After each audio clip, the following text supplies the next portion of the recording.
All right, so then welcome everybody to this second day of SpringIO. This session is entitled, whoops, where did my architecture go? And just to introduce myself, I am Oliver Gierke. I work for SpringSource, the company behind the Spring Framework. I'm part of the Spring Data engineering team for, officially for half a year now. I have worked on stuff before already, but usually when I was out helping customers at consulting gigs. And that is actually the time, so the time before the engineering job is the time that made up the content for this talk. Because I was traveling around helping customers with Spring applications and software development in general. And it turned out that I thought I would recognize some patterns in how they built their applications and what they were doing wrong, or not really wrong, but in ways that could be improved, right? So I was thinking about coming up with that talk in January, gathering content and stuff, and I was stumbling over an InfoCube talk by Ian Woods, and that talk was entitled, "Oops, where did my architecture go?" And I thought, okay, that sounds interesting, I might want to look at that. And the first 10 minutes into the talk, I was just sitting at my couch and saying, okay, this guy is doing the talk, I just wanted to prepare.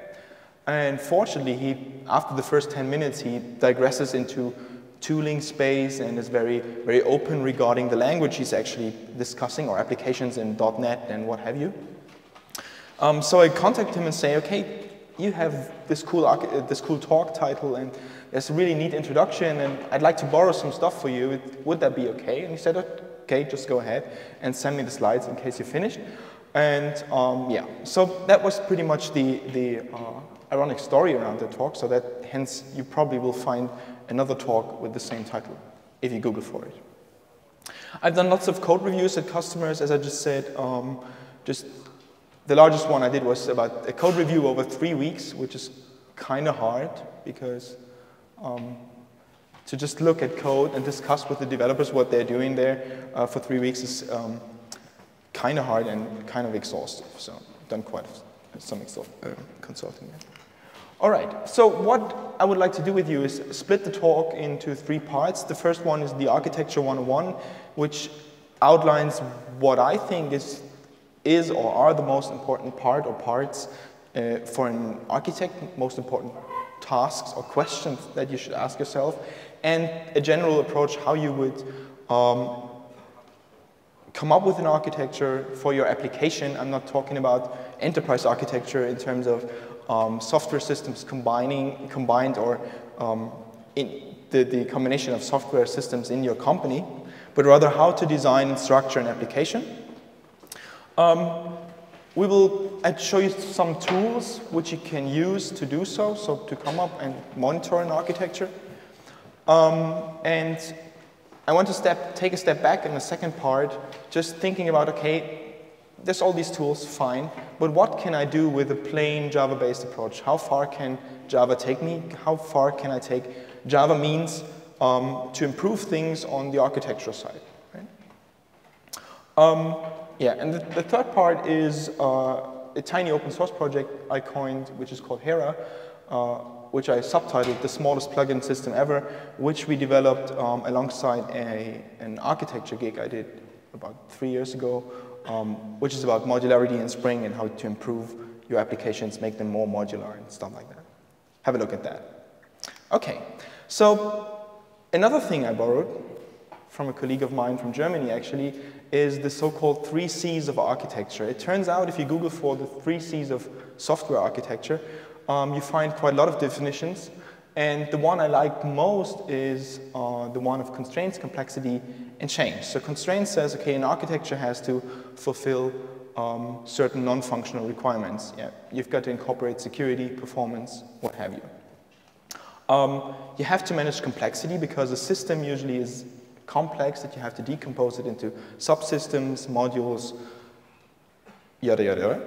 And the third thing is that you want to come up with an architecture that easily adapts to change, right? So you don't build a system and it's done. You have to modify it, you have to incorporate new requirements, and you have to be able to change it. So a system is better if it's easily changeable, isn't it? I mean, that's what software quality is about. Okay, I would like to concentrate on the last two. And with concentrate, I mean I would like to discuss all the approaches I show you here, just from the point of view of how does that approach actually improve me dealing with complexity or the software being ready for change, right? All right, so that's just the global guideline. Architecture 101. So just coming up with some, I mean, I think you probably have impacted some software designs, some software architectures maybe. So is there any rules of thumb that you say, okay, this is the stuff I'm looking at most when designing an architecture? Something like keep it simple, or just plain rules like this. No, don't be shy. The one I actually seem to identify is know your dependencies, and that can be applied at various levels of scope, at various granularities. And I mean, if we just take a look at a few granularities, we usually have modules in a software system. However they are defined, however they actually map to physical, not really physical, but to artifacts like packages, jars, or what have you. We have layers. Who of you has layers in its application?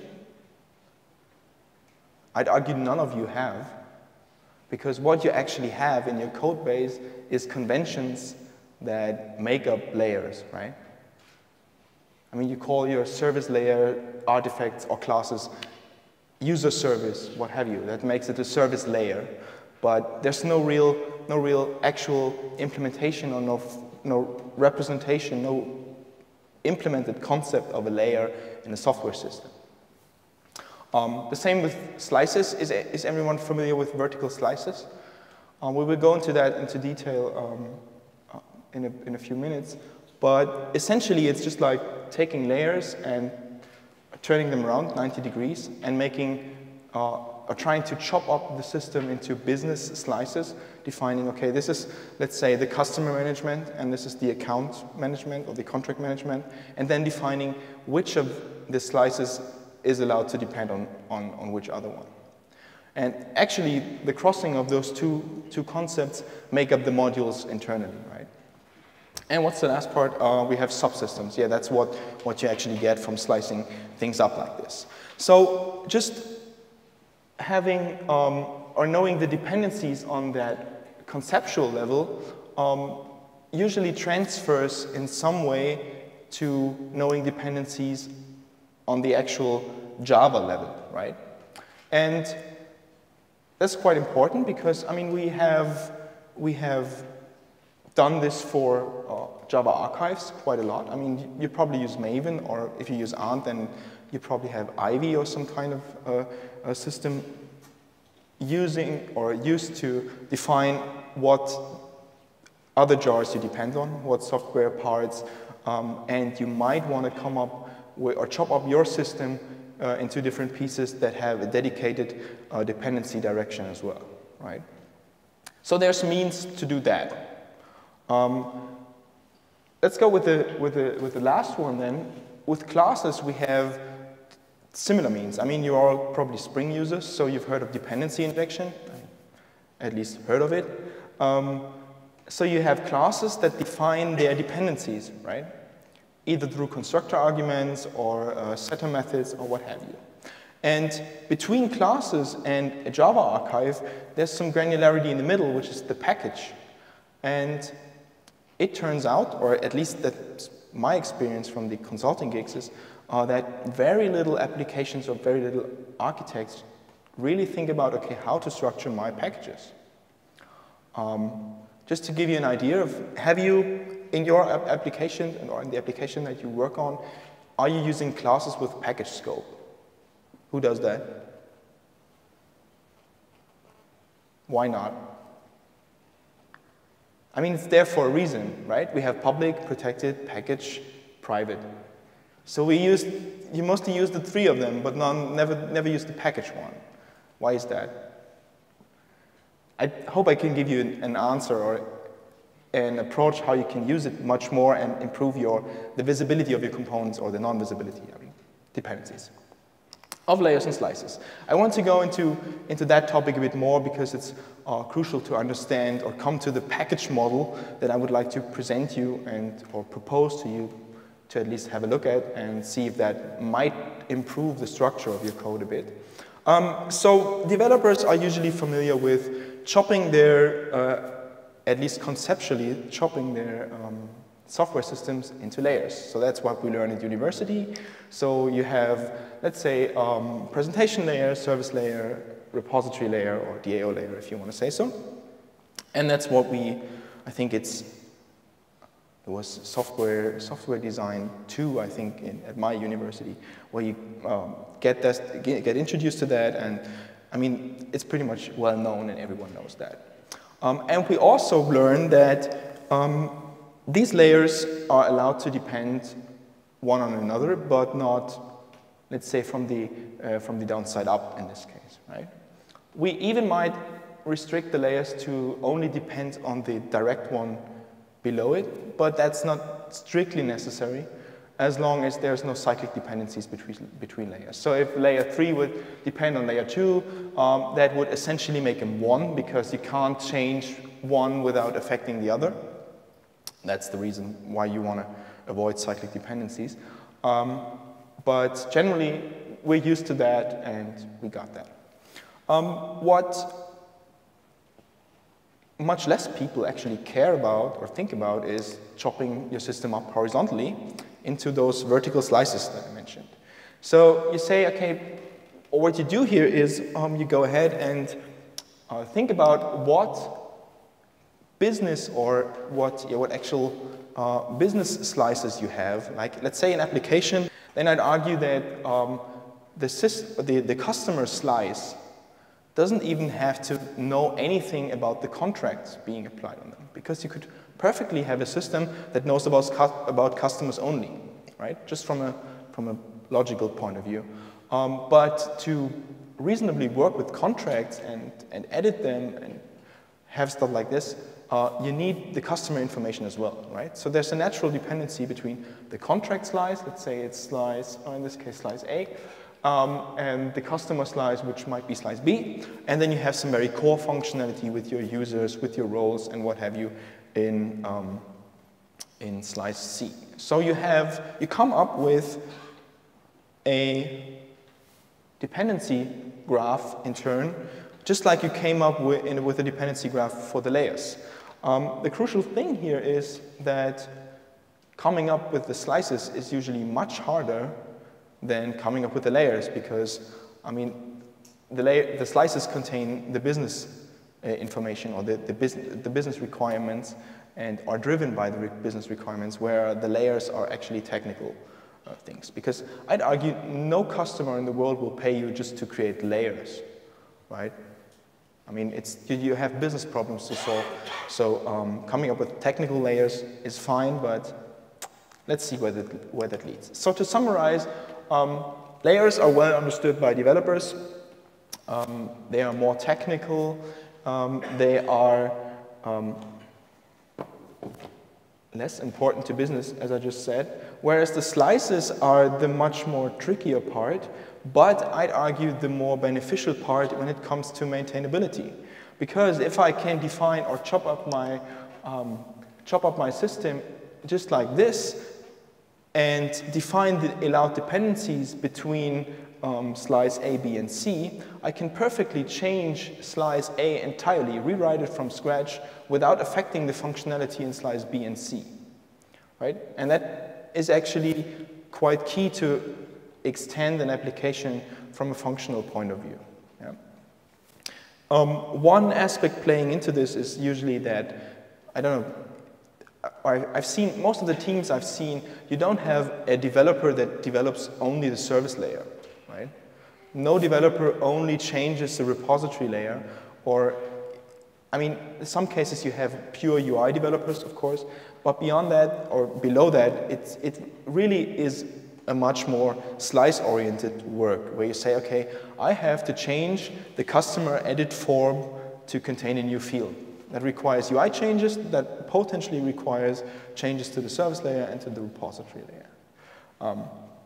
So actually, from what's really happening in the world, the slices are a much more predominant concept, but we see the layering being imposed to developers in the first place quite a lot. I mean, so let's say you have, or you came up with a logical architecture like this. So you did this usual PowerPoint architecture stuff and just writing boxes, as I do right now. The question is, how do you implement the architecture you actually came up with? And that leads me to the point I just mentioned briefly. There is, if you just start coding and coming up with conventions, there is no architecture in codebase. So as soon as you're running your system, all your architecture is pretty much gone, right? I mean, there's some means to enforce architecture at runtime with OSGI, for example.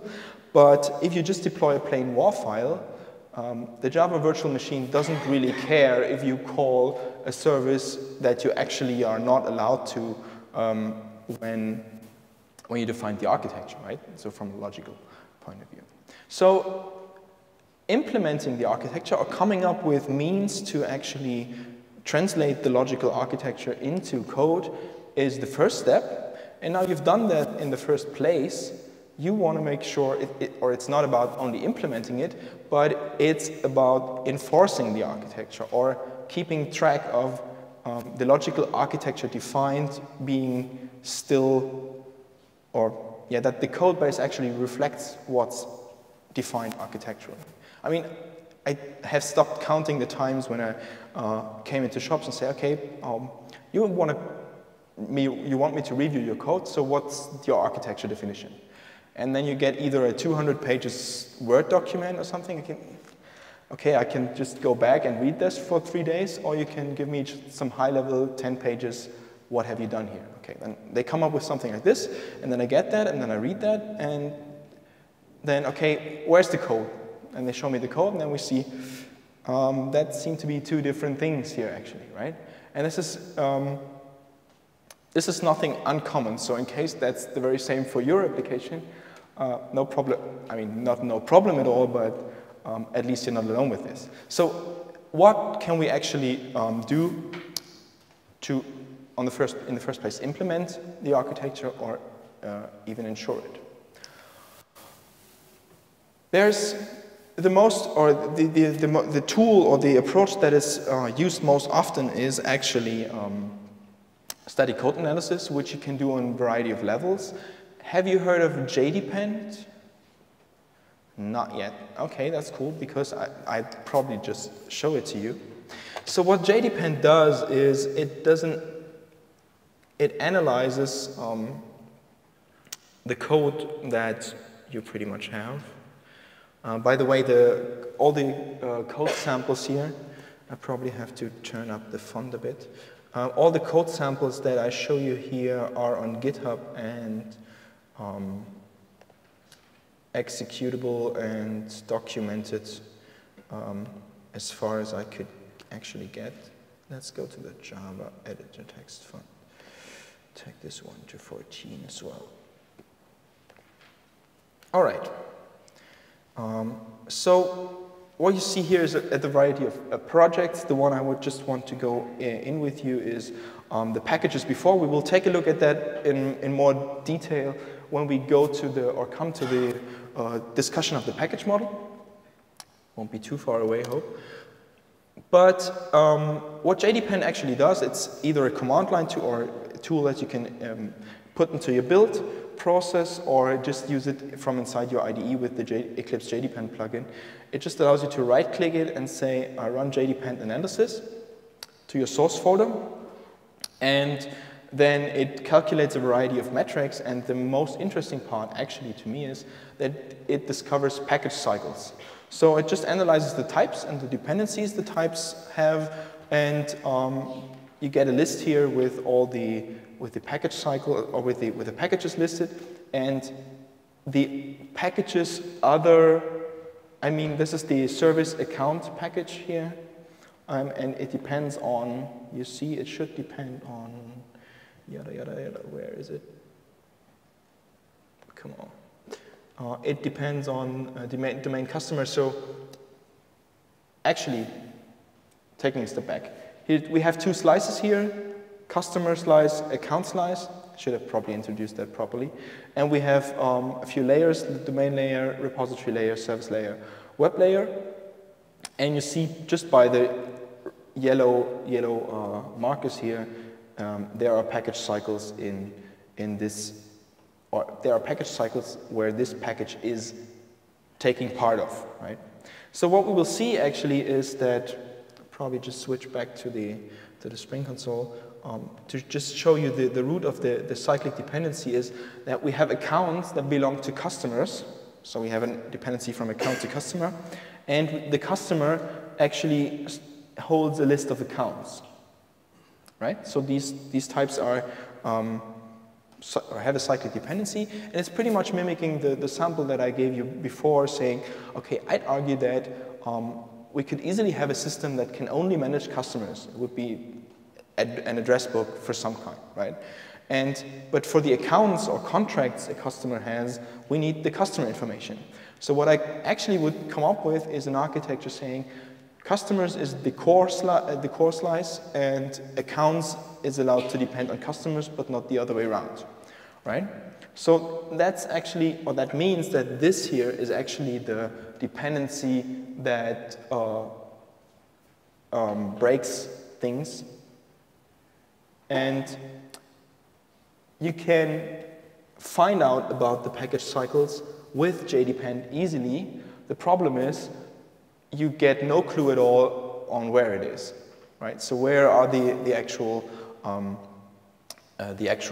types that cause the cyclic dependency? I mean, you can find out by just saying, seeing, okay, here's account, you check the package, check the outgoing dependencies. Account depends on Joda time, in this case, and customer. That's fine.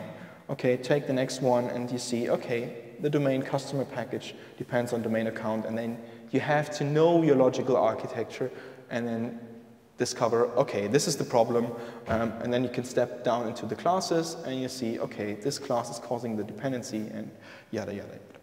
So it's a fine tool, and for to come up with with an architecture in the first, or with checks in the first place, because you can easily incorporate it into your build system. But if you want to start from there and improve things, it's hard to find the spots where to start actually. There is a tool called SonarGraph. It was actually called SonarJ, not to mix up with the tool Sonar, which you maybe have heard of. So I'm talking about SonarGraph here. SonarGraph is called SonarGraph because it was SonarJ before, and then they acquired a company called Sotograph, and yeah, they just combined the names, which is a bit unfortunate, I guess, because people start actually mixing stuff up here. But that tool allows you not only in the first place to define, mirror the image here, not only to define the application architecture logically, but also discover the problems in your architecture. So what you actually do is just you open up this the SonarGraph architect in this case, import your project. It can deal with just Maven projects or Eclipse workspaces. And then you can go to the architecture tab, and you can pretty much add, just make it a bit bigger. Is there a chance to zoom in here? I can do it this way. So you go this way. So you can define layers, logical layers, and logical slices, right? And the next step that you actually take here is, go ahead. maximize the window this way. So you have these layers and slices here, and what you then do is you create type assignments saying all the types whose fully qualified names match the expression or have customer inside it are assigned to the customer slice, right? And all the ones that have .account in it are assigned to the account slice, and the very same for the layers pretty much. And that causes the types of the project being automatically assigned to the logical architecture elements here. So you see the domain classes of customers, so pretty much everything that ends up in domain.customer is assigned to that module or subsystem, if you want to call it like this. And once you've done that, I mean, whether you do the assignment first or the architecture definition is up to you, but what you essentially do is you now go ahead and define what logical architecture element is allowed to depend on what other logical architecture element. You've seen I've done this here as well already. So web is allowed to depend on service. It's also allowed to depend on domain.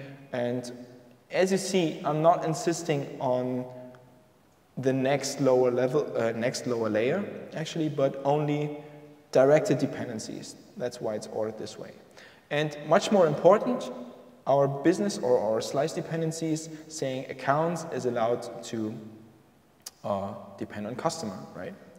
And what you then actually get is that SonarJ analyzes your code and comes up with quite a lot of metrics. It points out that we have a package cyclicity between account and customer, and if we didn't define that allowed dependency here, the dependency, where was it? Summary, nope.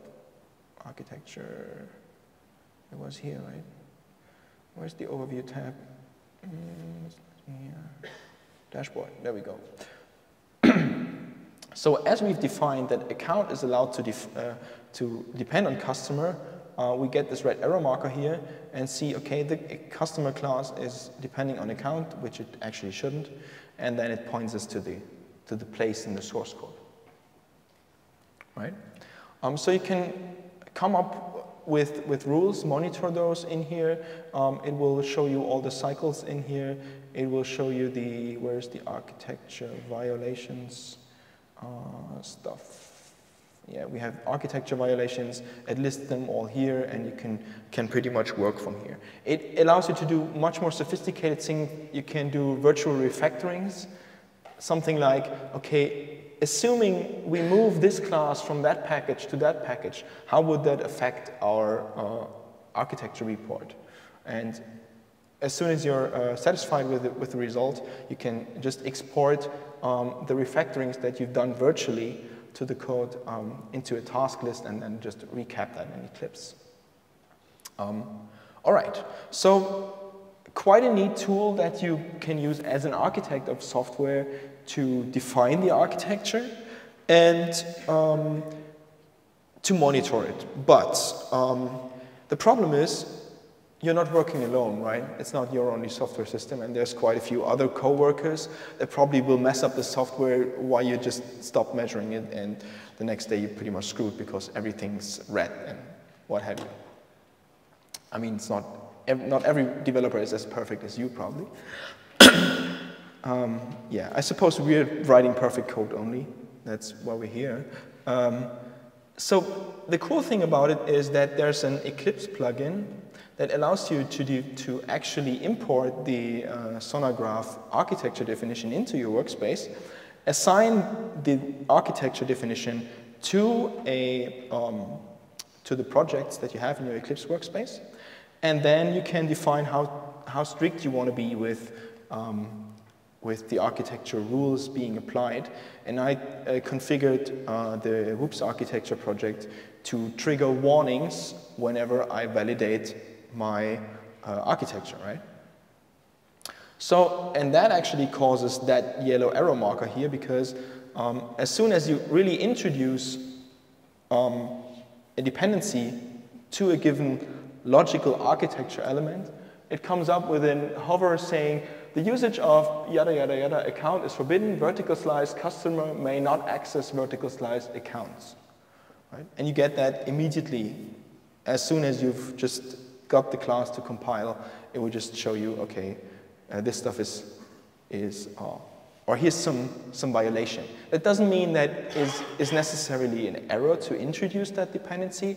It just means that you should think about it and probably have to discuss your decision with an architect or something. And then maybe you come up with, okay, we allow this dependency. But in the first place, it just notifies you that you're introducing a dependency, because that's what people are usually or are not aware of, yeah, where they create dependencies right all over the code base and come up with cyclic dependencies. All right, that tool is open source for, or free for projects up onto, I think, 50,000 bytecode instructions.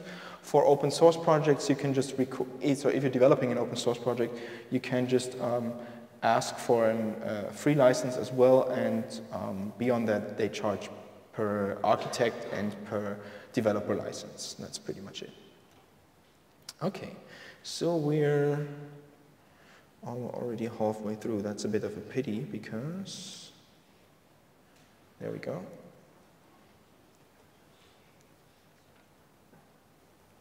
All right, so we've got to hurry up a bit. So even if we actually got these tools, I mean, there's of course other tools as well, but I mean these are the ones that I usually work with and think or have proven to be quite helpful. What if we want to stick to plain Java means only? And yeah, that's actually the question for the next section here. And coming back to this logical architecture we defined, the question was, okay, how do we actually translate that logical architecture into the code base? And what people usually do, I guess you're doing this as well, because you probably have a package called service and a package called DAO and a package called domain or what have you. And so it's all about packages, right? So it's I mean, it's not all about packages, but packages are a very relevant part here. And just going back to this slide here, we have two dimensions of it, and we now have to bring them into a flat hierarchical section. This raises the questions, should we start with layer package dot slice package or a slice package dot layer package? So who's for the first one? Quite a few, okay. Who's for the latter? Quite a few more, okay. So, I mean, that sounds like a completely, okay, why the heck do you even bother, right? Okay, it's domain core versus core domain, right? That seems highly artificial and highly, okay, what the heck. So remember that or if we start with the layers first, it has some interesting consequence. Let me go to this slide back again. So if we start with the layer first, and we want to, let's say we have a service that depends on a repository. Then we have in the service package, we have a service interface and a service implementation, and the service implementation refers to the repository interface, right? Now, as the repository is in another package, unfortunately, that repository interface has to be public, which could be a problem, because assume you have some kind of user management where the service is responsible for encrypting passwords, generating passwords, and the repository just says, okay, save user. So then someone could just come along and see, okay, there's a user repository I can simply store users to, and just refers to it by its type, and as it's a Spring Bean probably, it gets it injected, and yeah, you're screwed. No password encryption applied, no passwords, default passwords generated. So what that actually means is that if we choose the layer first approach, the slice internals actually leak into the entire application, right? So the boundaries between the slices are pretty much non-existent, because you can't enforce that in my user example, everyone really uses the user service to create users, right? Because the user repository is public, or the interface is public. So my suggestion, in contrast to that approach, is I'd start with as little packages as possible, not as little packages, but a package per slice, and start, when you're writing your application components, start with the least visibility possible. Are you aware of that Spring can instantiate classes that have package visibility? No? Some of you are. So the first thing I usually see is in applications, all the implementations of interfaces are public classes. Why that? If you really want to prevent someone from manually instantiating the class, just make it package protected. Right? Spring will happily create a Spring bean from it and expose it through its interface. I mean, that's why you created the interface in the first place, because you want the clients to use the interface instead of the implementation class. That's why we started with dependency injection. So you can make them package protected. Even better, if you have a package per slice, you can put all the components that are in one slice into one package, and make the repository interface package protected, the repository implementation package protected, the service implementation package protected, and only the, let's say, the service interface public, available to web controllers, to a web service endpoint, what have you, right? So what this actually leads to, and we will have a look at that in a second in code, is that we actually strengthen the borders between slices and, let's say, not really neglect, but we thin the layer borders a bit out. And the reason I think we can do this as developers is because we're starting with university, we are trained to know that a web package depends on the service package, and the service package depends on the DAO package, the layer, excuse me. So if you take a look at, you open up a package, you know that. But if you take a look in the service package and you see customer service, account service, what other service, okay, how do they actually relate to each other? It's much more complicated. So you can deal with the layer is not actually represented in packages, but organizing the packages regarding the slices helps quite a lot. You will see that in a second, actually. Yeah, so I'd recommend start with a package per slice, and to expose the interfaces and domain types mostly on the service layer only in the first place, and implementations private, or private not in the Java sense, but rather if you talk about it in Java sense, package protected. So what this leads to, from a more non-technical point of view, is that the slices encapsulate business modules. You have a customer management business module, and it contains the UI, it contains the services and the repositories. And then you can selectively define what other slices are actually seeing from on a compile time level by just exposing public types, right? So the compiler, to some degree, becomes your architecture police, right? Okay. Just have a look at the code that you see a bit on what I'm actually shooting for. I think we have 20 minutes left, right? Yeah, that should be the case. Okay, so in the before package, you see here we have the, I told you we have the 3 layers and we have the 2 slices, and we have account repository, service,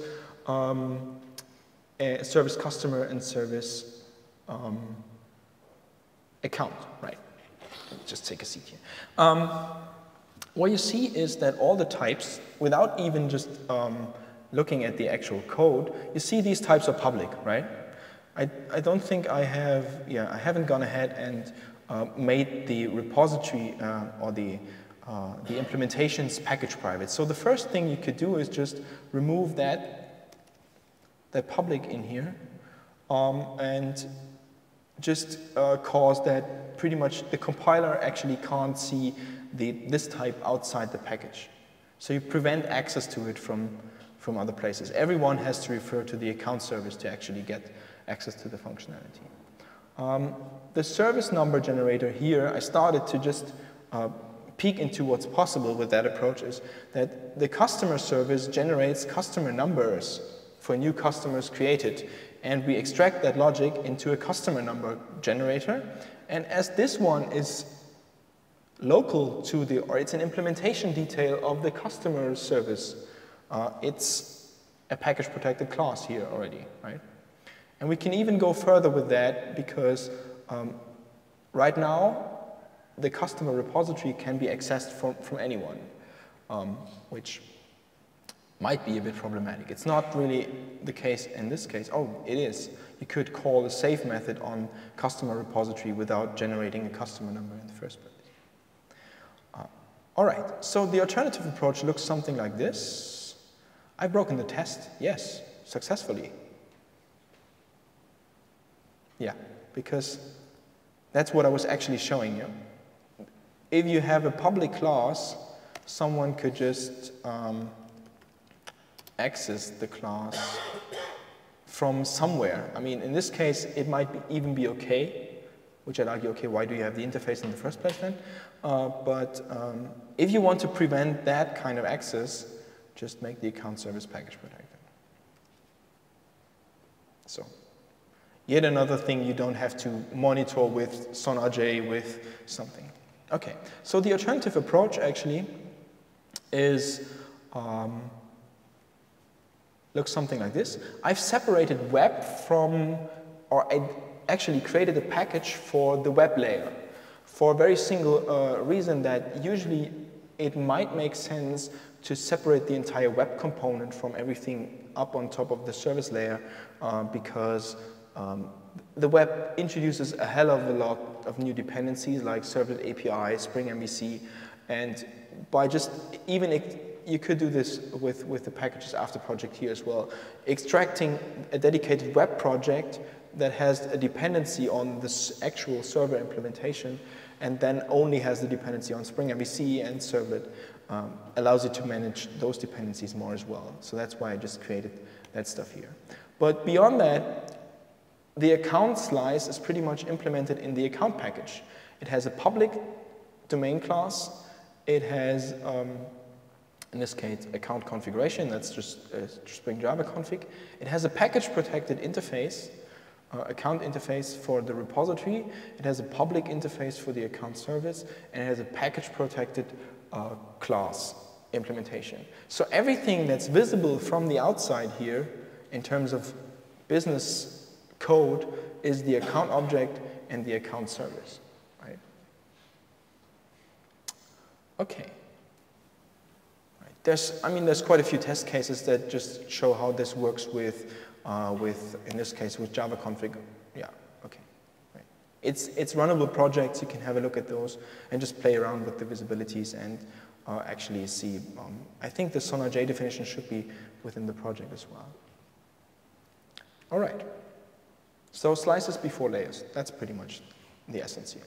So we have 15 minutes left. I think we started at 10:15, if I remember correctly. I've entitled the subsection subsystems, but I have to probably find a better name for that one. It's actually the aiming towards this small Hera project that I mentioned in the first in the agenda, and what this actually does, or I'd start with the background. I've been working as an architect of the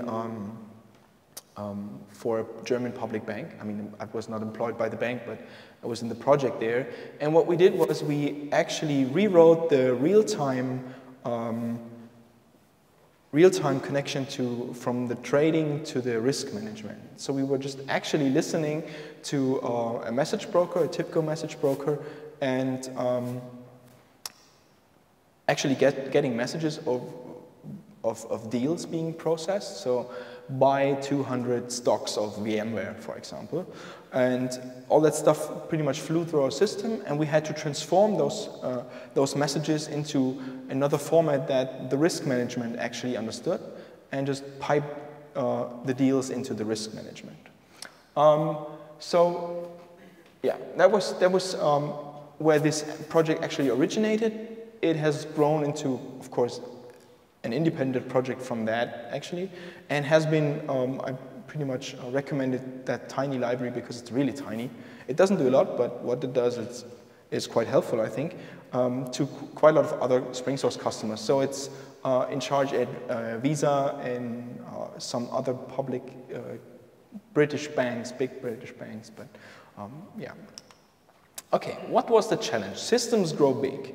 So we were told, okay, we have to replace the Python script-based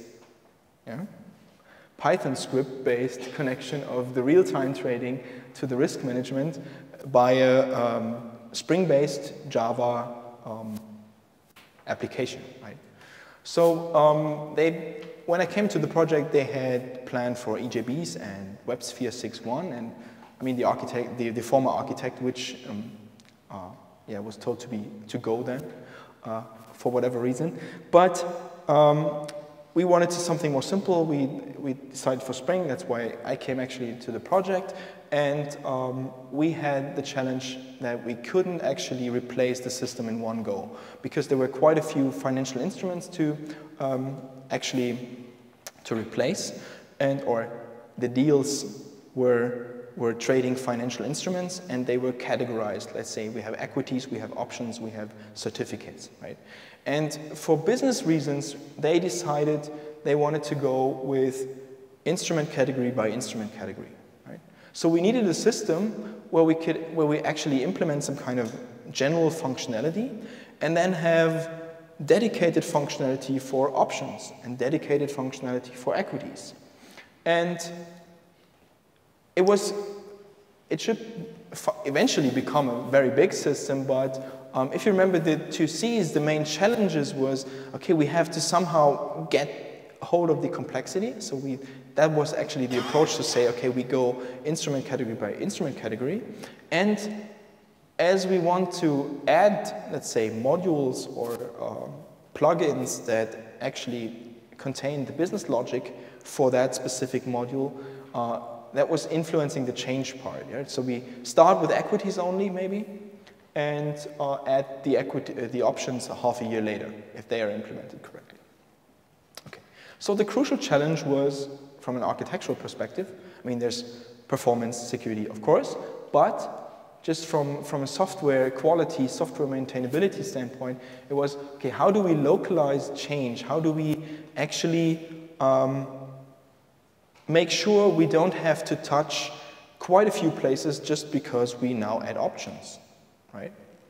And the idea here was, I mean, it's probably not rocket science, is we separate the frequent changing parts from the not so frequent changing parts, infrequent changing. Okay. Which is easier said than done, of course, but the core idea was, okay, we have to have the logic that is specific to a certain instrument. The logic for calculating the product code of an equity has to be in some place that is equity specific, right? So an equity module would be a cool thing. And so coming back to this granularity kind of thing, we already do this kind of separation of concerns on the class level, of course. We say, okay, we have a dedicated user repository because this is where the data access in here, right? But that's rather technical. What we were rather shooting for was some kind of business separation of concerns, so to speak. We decided for Java archives, so we had dedicated jars, plug-in jars for the instruments. So we say, okay, all the instrument logic is getting into a single jar, and we now have to have a system that can actually deal with that jar thrown into it, and that should be just pick up the jar for some reason. I mean, not throw in at runtime, but logically defined. Okay, we pull that jar into the build the system, run it, and it should be able to process equities. And if we rebuild the system with an additional dependencies of the options jar defined, we should be able to process options. So, okay, what we came up with eventually was some kind of idea. We have some kind of host system. It's not host like back in the 90s kind of thing, but a host system which has dedicated SPI or extension points, and we have our plugins then actually plug into the extension points, right? So as we had to do XSLT transformation, we probably have to be able to tweak the transformation from a plugin.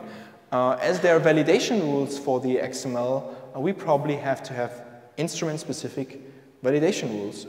And yeah, how the product code is actually calculated for an instrument has to be instrument-specific.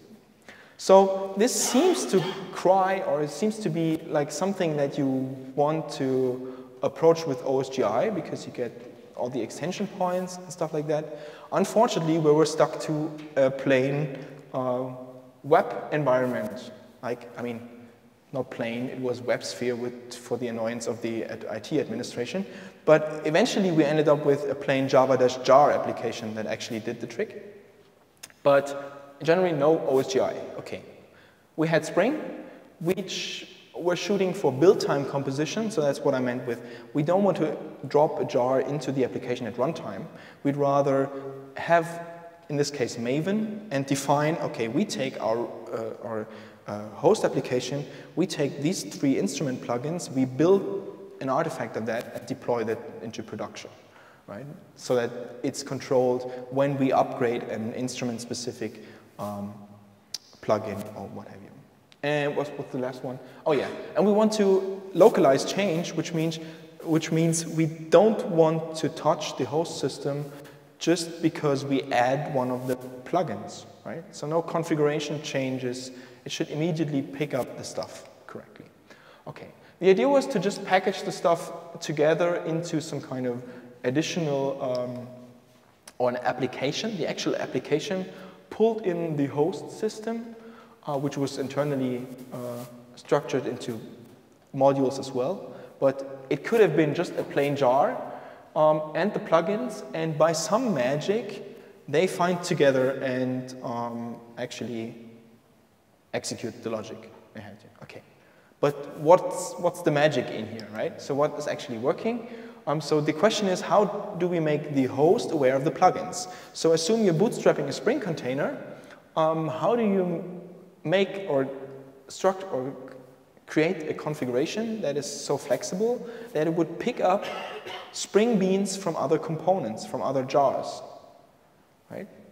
I mean, that's what the question actually boils to in terms of, okay, how do we actually do that?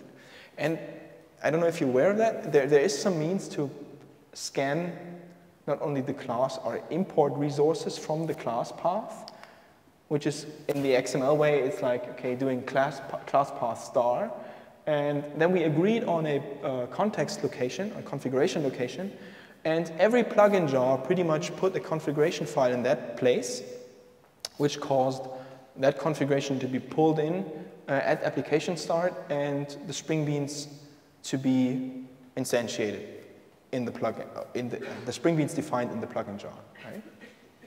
All right, so we now have hosts, the host with the SPI, that these SPIs are usually Java interfaces. They just say, okay, I have my, let's say, instrument validator interface, and the plugin then just goes ahead and has an implementation. I have an equity instrument validator interface, and it's defined as Spring Bean in here, right? And the configuration actually says the host has a configuration file importing all of the plugins configuration files by just applying this convention here. All right, so that causes the Spring Beans to be created. So we have our equity instrument validator instantiated, we have our options instrument validator instantiated, but how does a component, the component actually triggering validation, get access to those beans? How do you inject them, right? With XML, you would have to wire them into the host, and we actually didn't want to touch that configuration out here. Okay, it turns out with annotations, there is a way to do so. Don't know if you're aware of that. If you auto-wire a list of something into a bean, that will automatically cause the container to inject you all the beans that have a specific type, right? I mean, this pretty much solves the collection problem for us. So if my plugin was our instrument validator interface, and the plugin's actually declaring equity instrument validator, options instrument validator, we would get those two injected here. If we pull out one plugin jar out of the actual build, we would only get one injected. Right? So that's kind of neat, because we don't have to actually touch the host application, the host code, the host configuration to get that dynamicity. I skipped the demo for this stuff here, so there's inside the code there's just a plain demo code snippet that shows that you can get injected all the beans of a given type. I mean, okay. The problem is, back in the days, the team decided to use XML configuration, and unfortunately with XML configuration there is no add auto-wired list, what have you. So today this is probably not a big deal anymore, but now that we have all the validators injected into the client, and along comes a deal with equities, we have to program or write code for iterating over all the implementations, somehow deciding which one is the right one to select, to invoke. Do we need to invoke the equity validator or the options validator? So coming back to this code, we have to write code for, okay, I get a method invoked, and now I want to find out which of the beans injected do I actually have to invoke. Do I have to, or will I need to invoke the first one matching all of them? That might be the case, or a fallback if not is found, or there's some kind of access patterns to this list of plugins, right? And what we actually came up with ended up with like Hera, or named Hera, and I call it the smallest plugin system ever, because it's actually it's just helping you doing that kind of access to components in the first place. So we have a plugin interface where we say a plugin can be asked to support something. So do you support X? In this case, in our case, it were plugins for instruments. So do you support the given instrument? And the plugin implementation says yes or no, right? So the equity plugin would just get a callback with the instrument piped in. It would just do a check. Is this an instance of equity? If so, we return true, right? So we have the callback method, and this way the decision of whether a plugin is applicable is inside the plugin implementation, which is kind of cool. On top of that, we have a kind of plugin registry, which you can just pipe in a list of plugins, and that provides the access methods to it. So give me the first plugin that matches the criteria. It will iterate all of the plugins, just ask everyone whether it supports it, and just return the best one found. Right. So it's pretty much, that's just the API as it is, and I think there's not much more to it actually. It's just the plugin interface is saying it has having this delimiter, supports delimiter method, and the plugin registry allows you to say, give me the plugin for delimiter, right?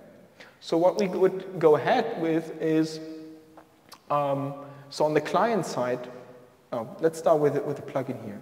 So we would have a plugin saying instrument validator extends plugin of instrument in our case, and our business method would be this validate method here, right?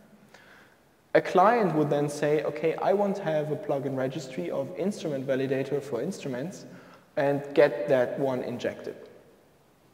That's pretty much it. And inside the method, we could just call, okay, this is the method here, and we can just call, okay, give me the validator for my instrument, and then go invoke it. Or give me all the validators for my instrument. There could be multiple ones, right? So you don't have to write the iterating code, the selecting code. You can even throw an exception in case you don't find a suitable plugin implementation. So the main implementation of the plugin registry is the order-aware plugin registry that allows you to use the Spring ordered or add ordered annotation with to order the plugins. Because if we ask the registry for, give me the first plugin suitable, then you might want to define some kind of hierarchy or order of plugins, because you might want to replace one and trump it, what have you. Okay, and you can reverse it, of course. Anyway. So there's quite a few bells and whistles to it. We have factory beans to ease the configuration for that, and a Spring namespace. I just probably just with the last minute of time I have, just show you the core is in here. There should be XML somewhere. That's probably better read. But there's Java config integration, of course, as well. But it generally looks like a configuration looks like this. It says, yada, yada, yada. Please welcome the cute lady. There is the deal processor, and it works with the fee providers. So the sample here is, for every deal we process, we have to calculate a fee. And how that fee is calculated depends on what we actually process, right? So for equities, it might be a fixed value, but for options, it might be the equities value multiplied with a given value. We just say, okay, we declare a plugin registry for all plugins that implement the transaction fee provider, right? And in the equities project, we essentially have an equity transaction fee provider that implements this interface, and that goes ahead and says, okay, whenever I get an equity instrument, I will be the one who defines how expensive the fee is, right? And it's just configured like this. Okay, we only have components. We have component scanning. So as this is a Spring component, the bean will be picked up by this XML element, which in turn creates a plugin registry, so that from the fee calculating deal processor, we can actually go ahead and say,